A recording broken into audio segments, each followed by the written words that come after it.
ನಾವು ಪೂಜೆ ಮಾಡುವಂಥದ್ದು, ನಾವು ಭಾಳ ಪ್ರೀತಿಯಿಂದ ಸಾಕುವಂಥ ಪ್ರಾಣಿ. ಹಸುನ ಅದರ ಹಾಲು ಕುಡಿದು ಅಥವಾ ಈಗೂ ಕುಡಿತಾ ಇದ್ದೇವೆ ನಾವು, ಕುಡಿದು ಬೆಳೆದಂಥವ್ರು.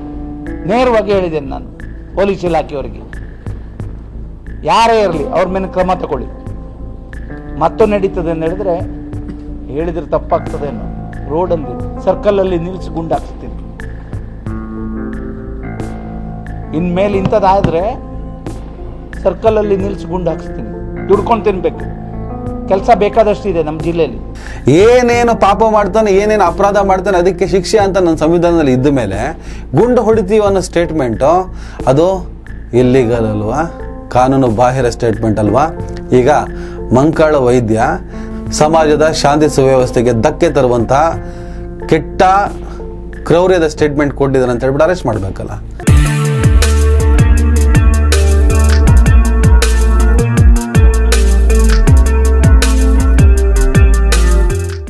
ದಯವಿಟ್ಟು ಎಲ್ಲರೂ ಈ ಚಾನಲ್ನ ಸಬ್ಸ್ಕ್ರೈಬ್ ಮಾಡಿ. ನಿಮ್ಗೆ ಇಷ್ಟ ಆದರೆ ಈ ಚಾನಲ್ಗೆ ಜಾಯ್ನ್ ಆಗಿ. ಈ ವಿಡಿಯೋ ಇಷ್ಟ ಆದರೆ ದಯವಿಟ್ಟು ಎಲ್ಲರೂ ಶೇರ್ ಮಾಡಿ. ಸ್ವತಂತ್ರ ಪತ್ರಿಕೋದ್ಯಮವನ್ನು ಬೆಂಬಲಿಸಿ.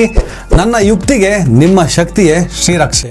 ಹಲೋ, ಹಾಯ್, ನಮಸ್ಕಾರ ಸ್ನೇಹಿತರೆ. ಇವತ್ತು ನಮ್ಮ ಭಟ್ಕಳದ ಶಾಸಕ, ಮೀನುಗಾರಿಕೆ ಸಚಿವ, ಮುಟ್ಟಾಳ ವೈದ್ಯ ಅರ್ಥಾತ್ ಮಂಕಾಳ ವೈದ್ಯ, ಇವತ್ತು ಮುಟ್ಟಾಳ ಅಂತ ಯಾಕೆ ಕರಿಬೇಕಾಯ್ತು ಅಂದರೆ ಅವ್ರ ಬಾಯಲ್ಲಿ ಗುಂಡಿಕ್ಕುತ್ತೇವೆ ಅನ್ನುವಂಥ ಮಾತನ್ನು ನಾವು ಕೇಳಿಸ್ಕೊಂಡಿವಿ. ಇನ್ಮೇಲೆ ಇಂಥದ್ದಾದರೆ ಸರ್ಕಲಲ್ಲಿ ನಿಲ್ಲಿಸಿ ಗುಂಡು ಹಾಕ್ಸ್ತೀನಿ. ದುಡ್ಕೊಂಡು ತಿನ್ಬೇಕು. ಕೆಲಸ ಬೇಕಾದಷ್ಟಿದೆ ನಮ್ಮ ಜಿಲ್ಲೆಯಲ್ಲಿ. ಕಾಂಗ್ರೆಸ್ ಉದ್ದಕ್ಕೂ ಕೈಯಲ್ಲಿ ಸಂವಿಧಾನವನ್ನು ಹಿಡ್ಕೊಂಡು ಸಂವಿಧಾನ ಸಂವಿಧಾನ ಸಂವಿಧಾನ ಸಂವಿಧಾನ ಅಂತ ಹೇಳ್ತಾ ಇದೆ. ಅದೇ ಕಾಂಗ್ರೆಸ್ನಲ್ಲಿರುವಂಥ ಒಬ್ಬ ಮಂಕಾಳ ವೈದ್ಯ ಈ ದನ ಕಳ್ಳತನಕ್ಕೆ ಸಂಬಂಧಪಟ್ಟ ಹಾಗೆ ಸರ್ಕಲ್ನಲ್ಲಿ ದನ ಕಳ್ಳರನ್ನು ನಿಲ್ಲಿಸಿ ಗುಂಡು ಹೊಡೆಯುತ್ತೇವೆ ಅಂತ ಹೇಳ್ಬಿಟ್ಟು ಸ್ಟೇಟ್ಮೆಂಟ್ ಕೊಡ್ತಾರೆ. ಅದಕ್ಕೆ ಒಂದು ಕೈಯಲ್ಲಿ ಸಂವಿಧಾನ, ಇನ್ನೊಂದು ಕೈಯಲ್ಲಿ ಬಂದೂಕು. ಈ ಕಥೆಯನ್ನು ಮತ್ತೆ ಮಾತಾಡೋಣ ಮುಟ್ಟಾಳ ವೈದ್ಯರ ಬಗ್ಗೆ. ಒಂದು ಕ್ಲಿಯರ್ ಮಾಡೋಣ. ಇಲ್ಲಿ ಭಾರತ ಬೀಫ್ ಎಕ್ಸ್ಪೋರ್ಟ್ ಮಾಡೋದ್ರಲ್ಲಿ ನಂಬರ್ 2, ಬ್ರೆಜಿಲ್ ನಂಬರ್ 1 ಇದೆ.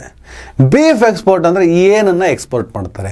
ಹಾಲು ಕೊಡುವ ಹಸುವನ್ನೇ, ಗರ್ಭಧರಿಸುವ ಹಸುವನ್ನೇ, ಅಥವಾ ಎತ್ತನ್ನೇ. ಎತ್ತಂದರೆ ಗೊತ್ತಲ್ಲ ನಿಮಗೆ, ಎತ್ತುಗಳನ್ನೆಲ್ಲ ಒಳ್ಳೆ ರೀತಿಯಲ್ಲಿ ಕಟಾವು ಮಾಡಿಬಿಟ್ಟು ಎಕ್ಸ್ಪೋರ್ಟ್ ಮಾಡಿ ದುಡ್ಡು ಮಾಡ್ತಾ ಇದೆಯಾ? ಇಲ್ಲ ಹಾಲು ಕೊಡುವ ಹಸುವನ್ನೇ, ಗೋಮಾತೆ ಅಂತ ಕರೀತಾರಲ್ಲ, ಅದನ್ನು ಇವ್ರು ಏನಾದರೂ ಕತ್ತರಿಸ್ತಿದ್ದಾರೆ ಅಂದಾಗ ನೋ, ಗೋಮಾತೆಯನ್ನು ಇವರು ಕತ್ತರಿಸ್ತಿಲ್ಲ. ಅಂದರೆ ಕೆಚ್ಚಲು ಇರುವ ಗರ್ಭಧರಿಸುವ ಹಸುವಿನ ಮಾಂಸವನ್ನು ಇವರು ಎಕ್ಸ್ಪೋರ್ಟ್ ಮಾಡ್ತಾ ಇಲ್ಲ. ಒಳ್ಳೊಳ್ಳೆ ಎತ್ತುಗಳಿರ್ತವೆ ಗೊತ್ತಾ, ಈ ಹೈಕಳು ಗಂಡು ಎತ್ತು ಅಂತ ಇರ್ತಲ್ಲ, ಅದನ್ನು ಚೆಂದ ಮಾಡಿ ಕಟಾವು ಮಾಡಿಬಿಟ್ಟು ವಿದೇಶಕ್ಕೆ ರಫ್ತು ಮಾಡ್ತಾನೆ. ಒಳ್ಳೆಯ ರೀತಿಯಲ್ಲಿ ದುಡ್ಡು ಬರುತ್ತೆ. ಭಾರತದ ಎತ್ತಿನ ಮಾಂಸಕ್ಕೆ ಭಾಳ ದೊಡ್ಡ ಮಟ್ಟದಲ್ಲಿ ವಿದೇಶದ ಮಾರುಕಟ್ಟೆಯಲ್ಲಿ ಬೇಡಿಕೆ ಇದೆ. ಭಾರತ ದೇಶದ ಸನ್ಮಾನ್ಯ ಪ್ರಧಾನಮಂತ್ರಿಗಳಾದ ನರೇಂದ್ರ ಮೋದಿ ಅವರು ಗೋಮಾತೆಯನ್ನ ಕತ್ತರಿಸಿ ಏನು ಮಾರಾಟ ಮಾಡ್ತಾ ಇಲ್ಲ. ಈ ಹಿಂದೆ ಕಾಂಗ್ರೆಸ್ ಸರ್ಕಾರದಿಂದ ಹಿಡಿದು ಸ್ವತಂತ್ರ ಭಾರತದಲ್ಲಿ ಈ ಮಾಂಸ ರಫ್ತು ಪ್ರಕ್ರಿಯೆ ಯಾವಾಗ ಶುರುವಾಯಿತೋ ಅವತ್ತಿನಿಂದ ಹೇಗೆ ನಡ್ಕೊಂಡು ಬಂತೋ ಅದನ್ನು ಅವರು ಮುಂದುವರಿಸಿದ್ದಾರೆ. ನಮ್ಮ ದೇಶದೊಳಗಡೆ ಗೋಮಾತೆ ಅಂತ ಹೇಳ್ತೀರಿ, ಅಲ್ಲಿ ನೋಡಿದ್ರೆ ದನದ ಮಾಂಸವನ್ನು ಕತ್ತರಿಸಿ ಕಳಿಸ್ತೀರಿ. ಜಸ್ಟ್ ಇದನ್ನು ಆರೋಪ ಮಾಡೋದಕ್ಕೆ ನಾವು ಯೂಸ್ ಮಾಡಬಹುದು, ಹೊರತುಪಡಿಸಿ ಇನ್ಡೆಪ್ತಾಗಿ ಸ್ವಲ್ಪ ಆಳವಾಗಿ ವಿಚಾರವನ್ನು ಹೊಕ್ಕಿ ನೋಡಿದಾಗ ಒಂದಿಷ್ಟು ಕ್ಲಾರಿಟಿಗಳು ಸಿಗುತ್ತೆ. ಹಾಗೆಯೇ ಈ ರಸ್ತೆ ಬದಿಯಲ್ಲಿ ಏನು ನರೇಂದ್ರ ಮೋದಿಯವರ ಸರ್ಕಾರ ಬೀಫ್ ಎಕ್ಸ್ಪೋರ್ಟ್ ಅಂತ ಹೇಳ್ಬಿಟ್ಟು ಎತ್ತಿನ ಮಾಂಸವನ್ನು ಮಾರಾಟ ಮಾಡುತ್ತಲ್ಲ, ಕೋಣದ ಮಾಂಸವನ್ನು ಮಾರಾಟ ಮಾಡುತ್ತಲ್ಲ, ಹಾಗೆಯೇ ರೈತರಿಂದ ಬಡಕಲ ಎತ್ತನ್ನೇ ಖರೀದಿ ಮಾಡಿ ರೈತ ಒಂದು ಎತ್ತನ್ನು ಖರೀದಿ ಮಾಡುತ್ತಾನೆ. ಅದು ಎಷ್ಟು ಬೇಕು ಅಷ್ಟು ಉಳುಮೆ ಮಾಡುತ್ತೆ. ಕಡೆಗಾಲದಲ್ಲಿ ಅದು ಬಡಕಲಾಗುತ್ತೆ. ಅದು ಯಾವುದೇ ರೀತಿಯ ಕೆಲಸಕ್ಕೆ ಬಾರದಿದ್ದಾಗ ಅದನ್ನು ರೈತ ಮಾರಾಟ ಮಾಡ್ತಾನೆ. ಅದರಿಂದ ಬರುವ ದುಡ್ಡಿನಲ್ಲಿ ಇನ್ನೊಂದು ಏನೋ ಎತ್ತನ್ನು ತಗೋತಾನೆ, ಇಲ್ಲ ತನ್ನ ಕಷ್ಟಕ್ಕೆ ಏನಾದರೂ ಅನುಕೂಲ ಮಾಡ್ಕೊತಾನೆ. ಹಾಗೆ ಅವರಿಂದ ಖರೀದಿ ಮಾಡುವ ಎತ್ತನ್ನು ಅಥವಾ ಕೋಣವನ್ನು ಇವನ್ನೆಲ್ಲ ತೆಗೆದುಕೊಂಡು ಹೋಗಿ ಕಸಾಯಿಖಾನೆ ಕೊಡ್ತಾರೋ ಇನ್ನೊಂದು ಕಡೆ ಕೊಡ್ತಾರೋ ಅದು ಅವರಿಷ್ಟ. ದುಡ್ಡು ಕೊಟ್ಟಿದ್ದಾನೆ, ಕಾನೂನು ಪ್ರಕಾರವಾಗಿ ಆ ವ್ಯಾಪಾರ ನಡೆದಿರುತ್ತೆ, ಕಾನೂನು ಪ್ರಕಾರವಾಗಿ ಆ ವ್ಯವಹಾರ ನಡೆದಿರುತ್ತೆ, ಅದರ ಪ್ರಕಾರವಾಗಿ ಎಲ್ಲವೂ ಮುಂದುವರಿಯುತ್ತೆ. ಆಗ ನಮ್ಮ ಜನ ಏನು ಮಾಡ್ತಾರೆ? ಗೋಮಾತೆಯನ್ನು ಕೊಲ್ತಾರೆ, ನಮ್ಮ ಭಾವನೆಗೆ ಧಕ್ಕೆ ತರ್ತಾರೆ, ಗೋಮಾತೆಯನ್ನೇ ಇವರು ಕತ್ತರಿಸಿ ತಿಂತಾರೆ ಅಂತ ಹೇಳ್ಬಿಟ್ಟು ಆ ರೀತಿ ಒಂದು ಪ್ರೊಪಗಂಡ ನನ್ನ ದೇಶದೊಳಗಡೆ ಸೆಟ್ ಮಾಡ್ತಾರೆ.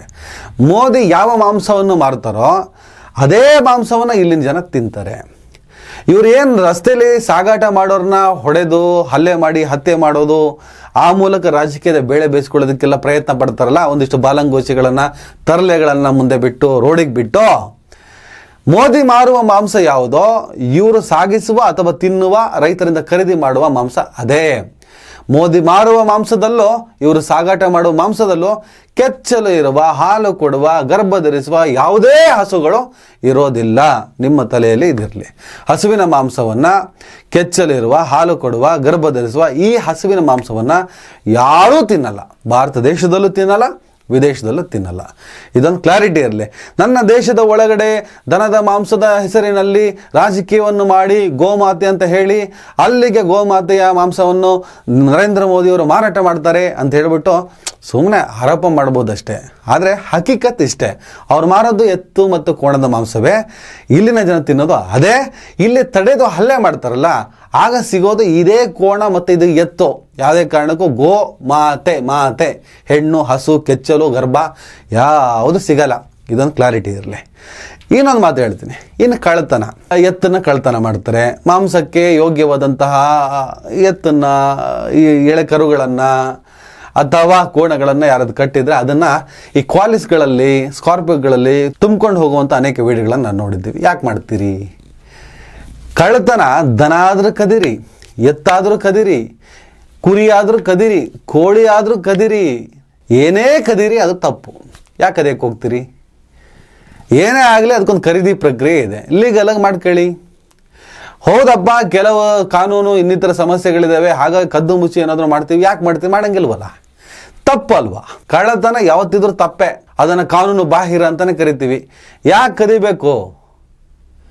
ಮೊದಲು ನಿಮ್ಮ ತಲೆಗಳಿಗೆ ಸರಿಯಾಗಿ ಮುಟುಕಬೇಕು, ಆವಾಗಲೇ ನಿಮಗೆ ಬುದ್ಧಿ ಬರೋದು. ಕಳ್ತನ ಮಾಡೋದಂತೆ ಯಾಕೆ ಕಳ್ತನ ಮಾಡ್ತೀರಿ? ಕೋಳಿನೂ ಕದಿಯಂಗಿಲ್ಲ, ದನನ ಬದಿಗಿಡಿ. ಇದಿಷ್ಟು ಒಂದು ಕತೆ ಆದರೆ, ಈಗ ಮಂಕಾಳ ವೈದ್ಯರು ಬಡ್ಕಳ ಬದಿಯಲ್ಲಿ ದನ ಕಳ್ಳತನ, ಅಥವಾ ನಮ್ಮ KR ಮಾರ್ಕೆಟ್ ಚಾಮರಾಜಪೇಟೆಯಲ್ಲಿ ಹಸುವಿನ ಕೆಚ್ಚಲು ಕೊಯ್ದಂಥ ಪ್ರಕರಣ, ಅದಾದಮೇಲೆ ಕರ್ನಾಟಕದಲ್ಲಿ ಎಲ್ಲೋ ಗರ್ಭ ಧರಿಸಿದ ಹಸುವನ್ನು ಕೊಂದ ಅಂತ, ಅದು ದೊಡ್ಡ ವಿಕೃತ. ಅದನ್ನು ಕ್ಷಮಿಸೋದಕ್ಕೆ ಸಾಧ್ಯನಾ? ತಿನ್ನೋದೇ ಇಲ್ಲ ಅಂದಮೇಲೆ ಆ ಮಾಂಸವನ್ನು, ಆ ಪ್ರಾಣಿಯನ್ನು ಯಾಕೆ ಕತ್ತರಿಸ್ಬೇಕು, ಯಾಕೆ ಕೊಲ್ಲಬೇಕು? ಯಾವ ವಿಕೃತ ಇದು? ಕೆಚ್ಚಲು ಕುಯ್ಯೋದು ಎಷ್ಟು ವಿಕೃತ!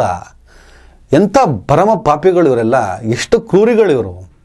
ಅದಕ್ಕೆ ನಾನು ಮೊನ್ನೆ ವಿಡಿಯೋದಲ್ಲಿ ಮಾಡಿದೆ, ಹಸುವಿನ ಕೆಚ್ಚಲಿಗೆ ಬ್ಲೇಡ್ ಹಾಕೋದು ಒಂದೇ, ತಾಯಿಯ ಮೊಲೆಯನ್ನು ಕತ್ತರಿಸೋದು ಒಂದೇ. ಆ ಪಾಪವನ್ನು ಹೊತ್ಕೊತಾರೆ ಇವರೆಲ್ಲ.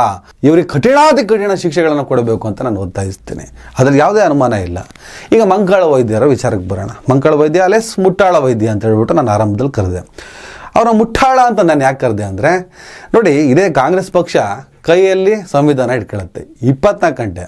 ನೋಡಿ, ಅಮಿತ್ ಶಾ ಒಂದು ಕಡೆ ಇವ್ರಿಗೊಂದು ಹ್ಯಾಬಿ ಆಗಿದೆ ಅಂತ ಹೇಳ್ತಾರೆ. ಅದು ಅವರ ಮನಸ್ಥಿತಿ. ಒಳಗಡೆ ಒಳ್ಳೆ ತುಂಬಿಕೊಂಡಿಲ್ಲ ಅಂದಾಗಲೇ ಸಮಸ್ಯೆಗಳಾಗೋದು. ನಾವಂತೂ ಸಂವಿಧಾನ, ಅಂಬೇಡ್ಕರ್ ಅಂದರೆ ಭಾಳ ಪ್ರೀತಿಯನ್ನು ಇಟ್ಕೊಂಡವರು. ಸಂವಿಧಾನ ಬರೀ ತೋರಿಸುವ ಕ್ರಿಯೆ ಆಗಬಾರ್ದು, ತೋರ್ಪಡಿಕೆ ಪ್ರಕ್ರಿಯೆ ಆಗಬಾರ್ದು. ಮೊನ್ನೆ ಯಾರೋ ಒಂದು ಕಡೆ ಮಾತಾಡ್ತಾ ಇದ್ದೆ, ಏನು ಮುಸಲ್ಮಾನರ ಕತೆ ಕಾಂಗ್ರೆಸ್ಸು BJP ಅಂತ. BJPಯವರು ಈ ಮುಸಲ್ಮಾನರನ್ನು ಹೆದರಿಸಿ ರಾಜಕೀಯ ಮಾಡ್ತಾರೆ, ರಾಜಕೀಯ ಲಾಭ ಮಾಡ್ಕೊತಾರೆ. ಕಾಂಗ್ರೆಸ್ ಅವರು ಮುಸಲ್ಮಾನರ ಜೊತೆ ಇದೀವಿ ಅಂತ ಹೇಳ್ಬಿಟ್ಟು ಆ ವೋಟ್ ಬ್ಯಾಂಕನ್ನು ಗಟ್ಟಿಯಾಗಿ ಭದ್ರಪಡಿಸ್ಕೊಳ್ಳೋದಕ್ಕೋಸ್ಕರ ರಾಜಕೀಯ ಮಾಡ್ತಾರೆ. ಅವರು ಹೆದರಿಸಿ ಮಾಡ್ತಾರೆ, ಇವರು ನಿಮ್ಮ ಜೊತೆ ಇದೀವಿ ಅಂತ ಮಾಡ್ತಾರೆ. ಸಿಂಪಲ್, ಇಷ್ಟೇ ಇರೋದು ಮ್ಯಾಟ್ರು ಅಂತ ಹೇಳಿ. ನೋಡಿ ಹೇಗೆ ಒಂದು ಸಮುದಾಯ, ಒಂದು ಕಮ್ಯುನಿಟಿ ಯಾವ ರೀತಿಯಲ್ಲಿ ಎರಡು ಪಕ್ಷಗಳಿಗೆ ಲಾಭ ಆಗುತ್ತೆ, ಒಂದೇ ಒಂದು ಭಯ ಅನ್ನೋದನ್ನು ಎರಡು ಪಕ್ಷಗಳು ಹೇಗೆ ಎನ್ಕ್ಯಾಶ್ ಮಾಡ್ಕೊಳ್ಳುತ್ತೆ ಅಂತ ಹೇಳ್ಬಿಟ್ಟು ನಾವೊಂದು ಚರ್ಚೆ ಮಾಡ್ತಾ ಇದ್ವಿ. ಕೈಯಲ್ಲೇ ಸಂವಿಧಾನ ರಾಹುಲ್ ಗಾಂಧಿಯವರು ಶುರು ಮಾಡಿದ್ರು ಸಂವಿಧಾನ. ಇಡೀ ಕಾಂಗ್ರೆಸ್ನಲ್ಲಿ ಸಂವಿಧಾನ. ಮೊನ್ನೆ ಬೈ ಎಲೆಕ್ಷನ್ನಲ್ಲಿ ವಯನಾಡು ಕ್ಷೇತ್ರದಿಂದ ಗೆದ್ದಂಥ ಪ್ರಿಯಾಂಕಾ ಗಾಂಧಿ ವಾದ್ರಾ ಅವರು ಕೂಡ ತಮ್ಮ ಪ್ರಮಾಣ ವಚನ ಸ್ವೀಕಾರದ ಸಂದರ್ಭದಲ್ಲಿ ಸಂವಿಧಾನವನ್ನೇ ತೋರಿಸಿದ್ರು. ಕಾಂಗ್ರೆಸ್ ಕೈಯಲ್ಲಿ ಸಂವಿಧಾನ, BJPಯವರು ಸಂವಿಧಾನ ವಿರೋಧಿಗಳು ಹೇಳ್ತಾ ಇದ್ದಾರೆ. ಓಕೆ, ಇದೇ ಕಾಂಗ್ರೆಸ್ ಪಕ್ಷದ ಒಳಗಡೆ ಇರುವಂಥ ಒಬ್ಬ ಮಂಕಾಳ ವೈದ್ಯ, ಭಟ್ಕಳದ ಶಾಸಕ, ಸದ್ಯ ಕಾಂಗ್ರೆಸ್ ಸರ್ಕಾರದ ಸಂಪುಟದಲ್ಲಿ ಮೀನುಗಾರಿಕಾ ಸಚಿವ, ಈ ದನ ಕಳ್ಳತನಕ್ಕೆ ಸಂಬಂಧಪಟ್ಟಂಗೆ ಸ್ಟೇಟ್ಮೆಂಟ್ ಕೊಟ್ಟರು. ಇದು ಹೀಗೆ ಮುಂದುವರೆದ್ರೆ ಸರ್ಕಲ್ನಲ್ಲಿ ನಿಲ್ಲಿಸಿ ಗುಂಡು ಹೊಡಿತೀವಿ ಅಂತ ಹೇಳಿ. ನಾವು ಪೂಜೆ ಮಾಡುವಂಥದ್ದು, ನಾವು ಬಹಳ ಪ್ರೀತಿಯಿಂದ ಸಾಕುವಂಥ ಪ್ರಾಣಿ ಹಸುನ, ಅದರ ಹಾಲು ಕುಡಿದು, ಅಥವಾ ಈಗೂ ಕುಡಿತಾ ಇದ್ದೇವೆ ನಾವು, ಕುಡಿದು ಬೆಳೆದಂಥವ್ರು. ನೇರವಾಗಿ ಹೇಳಿದ್ದೇನೆ ನಾನು ಪೊಲೀಸ್ ಇಲಾಖೆಯವರಿಗೆ, ಯಾರೇ ಇರಲಿ ಅವ್ರ ಮೇಲೆ ಕ್ರಮ ತಗೊಳ್ಳಿ. ಅವರು ಇವರು ಅಂದೇಳಿ ಮುಲೈಜ್ ನೋಡಬೇಡಿ ಅಂದೇಳಿ ಹೇಳಿ ನಾನು ಅವರನ್ನು ಅರೆಸ್ಟ್ ಮಾಡಿಸಿದ್ದೇನೆ. ಅದಕ್ಕೂ ಮುಂದೆ ಹೋಯಿತು. ನಾನು ಯಾಕೆ ಅಂದೇಳಿ ಕೇಳೋದಿಲ್ಲ, ಯಾಕೆ ಅಂದೇಳಿ ಹೇಳೋದಿಲ್ಲ. ಮತ್ತೊಂದು ನಡೀತದೆ ಅಂತ ಹೇಳಿದ್ರೆ, ಹೇಳಿದ್ರೆ ತಪ್ಪಾಗ್ತದೇನೋ. ರೋಡಲ್ಲಿ ಸರ್ಕಲಲ್ಲಿ ನಿಲ್ಲಿಸಿ ಗುಂಡು ಹಾಕ್ಸ್ತೀನಿ. ಇನ್ಮೇಲೆ ಇಂಥದ್ದಾದರೆ ಸರ್ಕಲಲ್ಲಿ ನಿಲ್ಲಿಸಿ ಗುಂಡು ಹಾಕ್ಸ್ತೀನಿ. ದುಡ್ಕೊಂಡು ತಿನ್ಬೇಕು. ಕೆಲಸ ಬೇಕಾದಷ್ಟಿದೆ ನಮ್ಮ ಜಿಲ್ಲೆಯಲ್ಲಿ. ನಾವು ಅಂಥವ್ರಿಗೆ ಸಪೋರ್ಟ್ ಮಾಡೋದಿಲ್ಲ ಯಾವುದೇ ಕಾರಣಕ್ಕೆ. ಇದು BJP ಸರ್ಕಾರ ಇದುವರೆಗೂ ನಡೆದಿದೆ. ಸರ್ಕಾರ ನಾನಿದ್ದೀನಿ, ನನ್ನ ಗಮನಕ್ಕೆ ಬಂದೇ ಎಲ್ಲ ಕ್ರಮ ತಗೊಂಡಿದ್ದಾರೆ. ಮತ್ತು ಕೆಲವರು ಇಲ್ಲ, ಅವ್ರ ಮೇಲೆ ಅವರನ್ನು ಈಗ ಸರ್ಚ್ ಮಾಡ್ತಾ ಇದ್ದಾರೆ. ಯಾವುದೇ ಮುಲಾಜಿಲ್ಲದೆ ಸರ್ಕಾರ, ಯಾರೇ ಹೋಮ್ ಮಿನಿಸ್ಟರ್ ಇರ್ಬೋದು ಅಥವಾ ಮುಖ್ಯಮಂತ್ರಿಗಳಿರ್ಬೋದು, ಯಾರಿಗೂ ಸಪೋರ್ಟ್ ಕೊಡೋದಿಲ್ಲ ಈ ವಿಷಯದಲ್ಲಿ. ಯಾರು ಇವ್ರು ಗುಂಡು ಹೊಡೆಯೋದಕ್ಕೆ? ನನ್ನ ಕಾನೂನಿನಲ್ಲಿ ಅದಕ್ಕೆ ಅವಕಾಶ ಇದೆಯಾ? ದನ ಕಳ್ಳತನ ಮಾಡಿದ್ನೋ, ಕೋಳಿ ಕಳ್ಳತನ ಮಾಡಿದ್ನೋ, ಕುರಿ ಕಳ್ಳತನ ಮಾಡಿದ್ನೋ, ಅಥವಾ ಮಂಕಾಳ ವೈದ್ಯನ ಮನೆಯ ತಿಜೋರಿಯೇ ಕಳ್ಳತನ ಆಯಿತು, ಅದಕ್ಕೆ ಶಿಕ್ಷೆ ಅಂತ ನನ್ನ ಸಂವಿಧಾನದಲ್ಲಿ ಇದೆ ಅಲ್ವಾ? ಏನೇನು ಪಾಪ ಮಾಡ್ತಾನೆ, ಏನೇನು ಅಪರಾಧ ಮಾಡ್ತಾನೆ, ಅದಕ್ಕೆ ಶಿಕ್ಷೆ ಅಂತ ನನ್ನ ಸಂವಿಧಾನದಲ್ಲಿ ಇದ್ದ ಮೇಲೆ ಗುಂಡು ಹೊಡಿತೀವಿ ಅನ್ನೋ ಸ್ಟೇಟ್ಮೆಂಟು ಅದು ಇಲ್ಲಿಗಲ್ ಅಲ್ವಾ? ಕಾನೂನು ಬಾಹಿರ ಸ್ಟೇಟ್ಮೆಂಟ್ ಅಲ್ವಾ? ಈಗ ಮಂಕಾಳ ವೈದ್ಯ ಸಮಾಜದ ಶಾಂತಿ ಸುವ್ಯವಸ್ಥೆಗೆ ಧಕ್ಕೆ ತರುವಂಥ ಕೆಟ್ಟ ಕ್ರೌರ್ಯದ ಸ್ಟೇಟ್ಮೆಂಟ್ ಕೊಟ್ಟಿದ್ದಾರೆ ಅಂತ ಹೇಳ್ಬಿಟ್ಟು ಅರೆಸ್ಟ್ ಮಾಡಬೇಕಲ್ಲ. ಇದೇ ಸಿದ್ದರಾಮಯ್ಯನವರು ಈ ಹಿಂದೆ ಕೊರೋನಾ ಸಂದರ್ಭದಲ್ಲಿ ಬಸನಗೌಡ ಪಾಟೀಲ್ ಎತ್ತಾಳು, ರೇಣುಕಾಚಾರ್ಯ ಒಂದು ಸಮುದಾಯ, ಒಂದ್ಸಗೆ ಮುಸಲ್ಮಾನರನ್ನ ಟಾರ್ಗೆಟ್ ಮಾಡಿ ಈ ಸಮುದಾಯ ಕೊರೋನಾ ಹರಡಿಸುತ್ತೆ ಅಂತ ಹೇಳ್ಬಿಟ್ಟು ಕೊಳೆತು ನಾರುವ ಸಗಣಿ ಮೆದುಳು ಇಟ್ಕೊಂಡಿರುವಂಥ ಈ ಇಬ್ಬರು ಗುಂಡಿಟ್ಟು ಹೊಡೆಯಿರಿ, ಗುಂಡಿಟ್ಟು ಕೊಲ್ಲಿರಿ ಅಂತ ಸ್ಟೇಟ್ಮೆಂಟ್ ಕೊಟ್ಟಾಗ ಇದೇ ಸಿದ್ದರಾಮಯ್ಯನವರು ಕಾನೂನು ಬಾಹಿರವಾದಂತಹ, ಸಂವಿಧಾನ ಬಾಹಿರವಾದಂತಹ ಕ್ರೌರ್ಯಕ್ಕೆ ಸಾಂಕೇತಿಕವಾಗಿ ಇಂಥ ಸ್ಟೇಟ್ಮೆಂಟ್ ಕೊಟ್ಟಿದ್ದಾರೆ. ಇವನ್ನೆಲ್ಲ ವಜಾ ಮಾಡಬೇಕು BJP ಸರ್ಕಾರ ಸಂಪುಟದಿಂದ, ಇವರು ರಾಜೀನಾಮೆ ಕೊಡಬೇಕು ಅಂತ ಹೇಳ್ಬಿಟ್ಟು ಸ್ಟೇಟ್ಮೆಂಟನ್ನು ಕೊಟ್ಟಿದ್ದರು. ಈಗ ಇದೇ ಸಿದ್ದರಾಮಯ್ಯ ಸರ್ಕಾರದಲ್ಲಿ ಮಂತ್ರಿ ಆಗಿರುವ, ಶಾಸಕನಾಗಿರುವ ಮಂಕಾಳ ಅಲಿಯಾಸ್ ಮುಟ್ಟಾಳ ವೈದ್ಯ ಗುಂಡಿಟ್ಟು ಕೊಲ್ಲುತ್ತೇವೆ ಅನ್ನೋ ಸ್ಟೇಟ್ಮೆಂಟ್ ಕೊಟ್ಟಿದ್ದಾರೆ. ಇಡೀ ವಿಡಿಯೋ ಇವತ್ತು ಕೇವಲ ಆ ಸ್ಟೇಟ್ಮೆಂಟ್ ಮೇಲಿದೆ. ದನ ಕಳ್ಳತನವನ್ನಾಗಲಿ, ಹಸುವಿನ ಕೆಚ್ಚಲನ್ನ ಕುಯ್ಯೋದಾಗಲಿ, ಗರ್ಭ ಧರಿಸಿದ ಹಸುವನ್ನು ಕೊಲ್ಲೋದಾಗಲಿ ಇದಕ್ಕಿಂತ ದೊಡ್ಡ ಕ್ರೌರ್ಯವೇ ಇಲ್ಲ ಯಾವುದೇ ಕಾರಣಕ್ಕೂ. ಹಾಗೆಯೇ ದನ ಕಳ್ಳತನದ ವಿಚಾರಕ್ಕೆ ಸಂಬಂಧಪಟ್ಟ ಹಾಗೆ ಒಬ್ಬ ಮನುಷ್ಯನನ್ನು ಗುಂಡಿಟ್ಟು ಹೊಡೆಯುತ್ತೇವೆ, ಸರ್ಕಲ್ನಲ್ಲಿ ಗುಂಡಿಟ್ಟು ಕೊಲ್ಲುತ್ತೇವೆ ಅಂತ ಹೇಳ್ಬಿಟ್ಟು ಒಬ್ಬ ಮಂತ್ರಿ, ಜವಾಬ್ದಾರಿ ಸ್ಥಾನದಲ್ಲಿರುವಂಥ ಒಬ್ಬ ಶಾಸಕ ಈ ಥರದ ಸ್ಟೇಟ್ಮೆಂಟ್ ಕೊಡ್ತಾನೆ ಅಂದರೆ ಇಮ್ಮಿಡಿಯೇಟ್ ಸರ್ಕಾರ ಆ್ಯಕ್ಷನ್ ತಗೋಬೇಕು. ರೋಡಲ್ಲಿ ಸರ್ಕಲಲ್ಲಿ ನಿಲ್ಲಿಸಿ ಗುಂಡು ಹಾಕ್ಸ್ತೀನಿ. ಇನ್ಮೇಲೆ ಇಂಥದ್ದಾದರೆ ಸರ್ಕಲಲ್ಲಿ ನಿಲ್ಲಿಸಿ ಗುಂಡು ಹಾಕ್ಸ್ತೀನಿ. ಸಸ್ಪೆಂಡ್ ಮಾಡಿಬಿಡ್ಬೇಕು. ರಾಜೀನಾಮೆ ಕೊಡಪ್ಪ ನೀನು. ನಿನ್ನಂಥವರು ಈ ಹಿಂಸೆಯನ್ನು ಪ್ರಚೋದಿಸುವವರು, ನಿನ್ನಂಥ ಹಿಂಸೆಯನ್ನು ಪ್ರೇರೇಪಿಸುವವರು, ಹಾಗೆ 24 ಗಂಟೆ ಸಂವಿಧಾನ ಸಂವಿಧಾನ ಸಂವಿಧಾನ ಅಂತ ಹೇಳ್ಬಿಟ್ಟು ಹೇಳುವಂಥ ನಮಗೆ ನಿನ್ನ ಗುಂಡಿಟ್ಟು ಕೊಲ್ಲುವಂತಹ ಹೇಳಿಕೆ ಡ್ಯಾಮೇಜ್ ಆಗ್ತದೆ. ಹಾಗಾಗಿ ಗೆಟ್ ಲಾಸ್ಟ್ ಹೇಳಬೇಕಲ್ಲ. ಬಸನಗೌಡ ಪಾಟೀಲ್, ರೇಣುಕಾಚಾರ್ಯ ಅಂದರೆ ನಿಮ್ಮ ಎದುರಾಳಿಗಳು ಏನಾದರೂ ಹೇಳಿಕೆ ಕೊಟ್ಟರೆ ಈ ಥರದ್ದು ಮಾತ್ರ ರಾಜಕೀಯಕ್ಕೆ ಲಾಭ ನಷ್ಟ ಎಲ್ಲ ಲೆಕ್ಕಾಚಾರಕ್ಕೆ ಮಾತಾಡ್ತೀರಿ. ನಿಮ್ಮೊಳಗಡೆ ಇರುವಂಥ ನ್ಯೂನ್ಯತೆನ ನೀವು ಸರಿ ಮಾಡ್ಕೊಳ್ಳೋದಕ್ಕೆ ರೆಡಿ ಇಲ್ಲ, ತಯಾರಿಲ್ಲ. ಈ ಡಬಲ್ ಸ್ಟ್ಯಾಂಡರ್ಡ್, ಈ ದ್ವಂದ್ವದ ರಾಜಕಾರಣದ ಕಾರಣಕ್ಕೆ ಕಾಂಗ್ರೆಸ್ ಪಕ್ಷ ಒಂದು ಒಳ್ಳೆ ಸಿದ್ಧಾಂತ ಇದ್ದರೂ ಕೂಡ ಅದರ ನಾಯಕತ್ವದ ಅಡ್ಜಸ್ಟ್ಮೆಂಟ್, ಈ ಗಿರಾಕಿಗಳ ಇಂಥ ಸ್ಟೇಟ್ಮೆಂಟ್ಗೆ ಕಣ್ಣಿದ್ದು ಕುರುಡನಾದಂತೆ, ಕಿವಿ ಇದ್ದು ಕಿವುಡನಾದಂತೆ ವರ್ತಿಸುವ ರೀತಿಗೆ ಖಂಡಿತ ಒಂದಲ್ಲ ಒಂದು ದಿವಸ ಉತ್ತರವ ಕೊಟ್ಟೇ ಕೊಡ್ತಾರೆ ನಮ್ಮ ಜನ ಅನ್ನೋದನ್ನು ತಲೆಯಲ್ಲಿ ಇಟ್ಕೊಳ್ಳಿ. ಮಂಕಾಳ ವೈದ್ಯರೇ, ಮುಟ್ಟಾಳ ವೈದ್ಯರೇ, ನಿಮ್ಮ ಕಾನ್ಸೆಪ್ಟ್ ಕರೆಕ್ಟಾಗಿತ್ತು. ಏನು, ದನ ಕಳ್ಳತನ ಆಗ್ತಿತ್ತು, ಇನ್ನಿತರ ವಿಚಾರಕ್ಕೆ ಸಂಬಂಧಪಟ್ಟಾಗ ಆಕ್ರೋಶವನ್ನು ವ್ಯಕ್ತಪಡಿಸಿದ್ರಿ, ಸರಿಯಾಗಿದೆ.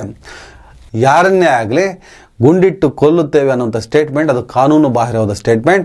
ಒಬ್ಬ ಮಂತ್ರಿ ಆದವನು, ಒಬ್ಬ ಶಾಸಕನಾದವನು, ಜನಪ್ರತಿನಿಧಿ ಎನಿಸಿಕೊಂಡವನು ಈ ಹೊಡಿತೀವಿ, ಬಡಿತೀವಿ, ಕೊಲ್ತೀವಿ ಅಂತ ಹೇಳಿದಾಗ ಅಂಥವ್ರು ರಾಜಕಾರಣದಲ್ಲಿರೋಕ್ಕೆ ನಾಲಾಯಕ್ ಅಂತ ನಾನು ಭಾಳ ಸ್ಪಷ್ಟವಾಗಿ ಹೇಳ್ತೀನಿ. ಅದರ ಬದಲು ನೋಡಿ, ನಮ್ಮ ಜಿಲ್ಲೆಯಲ್ಲಿ ದನ ಕಳ್ಳತನ ಆಗ್ತಿದೆ, ಕರ್ನಾಟಕ ರಾಜ್ಯದಲ್ಲಿ ಬೇರೆ ಬೇರೆ ಕಡೆ ಈ ಥರದ ಘಟನೆಗಳಾಗ್ತಾ ಇದ್ದಾವೆ. ಯಾವುದೇ ಕಾರಣಕ್ಕೂ ನಮ್ಮ ಸರ್ಕಾರ ಇದನ್ನು ಸಹಿಸಲ್ಲ. ಆ ಥರದ ದುಷ್ಕೃತ್ಯವನ್ನು, ಕೃತ್ಯವನ್ನು ಮಾಡೋದನ್ನು ಪತ್ತೆ ಹಚ್ತೀವಿ. ಅವರಿಗೆ ಕಾನೂನು ಪ್ರಕಾರ ಏನು ಶಿಕ್ಷೆ ಆಗಬೇಕು ಅದನ್ನು ಕೊಡಿಸ್ತೇವೆ. ಈ ಥರ ಸ್ಟೇಟ್ಮೆಂಟ್ ಕೊಡ್ಬೋದಿತ್ತು. ಇನ್ನೂ ಒಂದು ಹೆಜ್ಜೆ ಮುಂದುವರೆದು ಇಡೀ ಜಿಲ್ಲೆಯಲ್ಲಿ ಇದರ ಬಗ್ಗೆ ನಾವು ಅವೇರ್ನೆಸ್ ಮೂಡಿಸ್ತೇವೆ, ದನ ಕಳ್ಳರ ಬಗ್ಗೆ ಜಾಗೃತಿಯನ್ನು ಮೂಡಿಸ್ತೇವೆ, ದನ ಕಳ್ಳರು ಜಾಗೃತಿ ಇಟ್ಕೊಳ್ಬೇಕಾಗ್ತದೆ. ನೀವೆಲ್ಲೇ ಇದ್ರೂ ಕೂಡ, ನೀವು ಪಾತಾಳದಲ್ಲಿ ಅಡಗಿದ್ರು ಕೂಡ ನಿಮ್ಮನ್ನು ಪತ್ತೆ ಹಚ್ಚಿ ಕಾನೂನನ್ನು ಕುಣಿಕೆ ಹಾಕ್ತೀವಿ ನಿಮಗೆ ಹೇಳ್ಬೋದಿತ್ತು. ಗುಂಡಿಟ್ಕೊಳ್ತೀವಿ ಅಂದ್ಬಿಟ್ರೆ.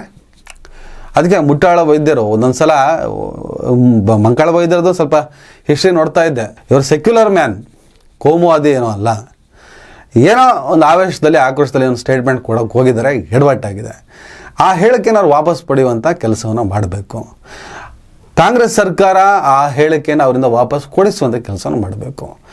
ಇಲ್ಲ ನಾನು ಏನೋ ಹೇಳೋಕ್ಕೆ ಹೋದೆ ಆಕ್ರೋಶದಿಂದ ಅದು ಹಿಂಗಾಯ್ತು ಅಂತ ಹೇಳಿದ್ರೆ ಮುಗಿದೋಗ್ತದ ಕತೆ. ಯಾವುದೇ ಜನಪ್ರತಿನಿಧಿ ಆಗಲಿ, ಯಾವುದೇ ಜನಸಾಮಾನ್ಯ ಆಗಲಿ ನನ್ನ ಸಂವಿಧಾನದ ಆಶಯಗಳಿಗೆ ವಿರುದ್ಧವಾಗಿ ನಡ್ಕೊಳ್ಳೋದಕ್ಕೆ ಸಾಧ್ಯ ಇಲ್ಲ, ಮಾತನಾಡೋದಕ್ಕೂ ಸಾಧ್ಯ ಇಲ್ಲ ಅಂತ ಹೇಳ್ತಾ ಇವತ್ತಿನ ಈ ವಿಡಿಯೋನ ಮುಗಿಸ್ತೇನೆ. ನಮಸ್ಕಾರ. ದಯವಿಟ್ಟು ಎಲ್ಲರೂ ಈ ಚಾನಲ್ನ ಸಬ್ಸ್ಕ್ರೈಬ್ ಮಾಡಿ. ನಿಮ್ಗೆ ಇಷ್ಟ ಆದರೆ ಈ ಚಾನಲ್ಗೆ ಜಾಯ್ನ್ ಆಗಿ. ಈ ವಿಡಿಯೋ ಇಷ್ಟ ಆದರೆ ದಯವಿಟ್ಟು ಎಲ್ಲರೂ ಶೇರ್ ಮಾಡಿ. ಸ್ವತಂತ್ರ ಪತ್ರಿಕೋದ್ಯಮವನ್ನು ಬೆಂಬಲಿಸಿ. ನನ್ನ ಯುಕ್ತಿಗೆ ನಿಮ್ಮ ಶಕ್ತಿಯೇ ಶ್ರೀರಕ್ಷೆ.